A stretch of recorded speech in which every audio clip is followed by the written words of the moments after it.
की कविता। एक महात्मा गांधी।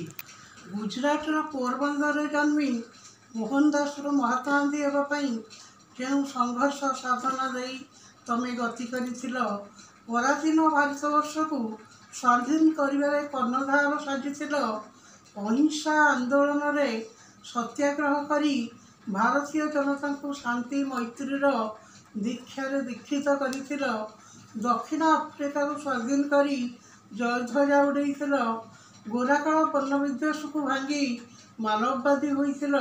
हे बापू हे मोहन भारत स्वाधीनता आंदोलन को नुआ दिशा देइथिल।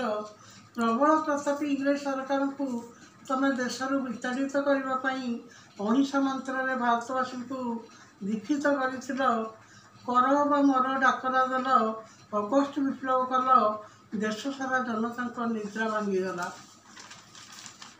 सारा भारतवासी जागी उठिले रक्तपात नक शांतिपूर्ण भाव में असहयोग आंदोलन करी तमें भारतवर्ष को स्वाधीन कल।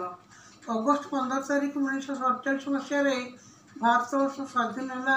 आज भारतवर्ष एक धर्मनिरपेक्ष विशाल गणतंत्र भाव में पृथ्वी में दंडायमान।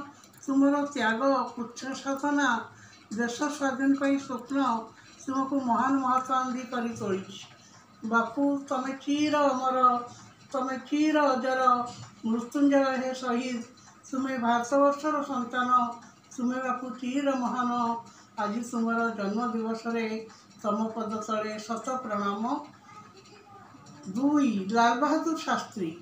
स्वाधीन भारतर द्वितीय प्रधानमंत्री महान नेता श्रीयुक्त लाल बहादुर शास्त्री तमें जन्मी आग्रार मोगल सराय पिता शारद प्रसाद श्रीवास्तव और माता रामदुलारी देवी संतान भाव में पिता मृत्यु पर विधवा माँ द्वारा परिपालित जड़े आदर्श व्यक्तित्व सचोट निर्भीक व्यक्ति महात्मा गांधी स्वामी विवेकानंद और आनी बेसांत द्वारा तमें प्रभावित थिल।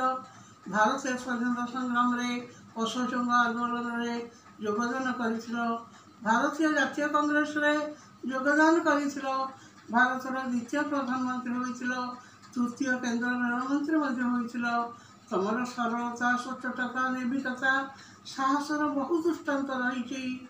रेल एक्सीडेंट होबारू तमें रेलमंत्री इस्तफा देइथिल। उपयुक्त सहधर्मिणी भाव ललिता शास्त्री को पाइथिल। लोकसेवक मंडल अध्यक्ष थिल।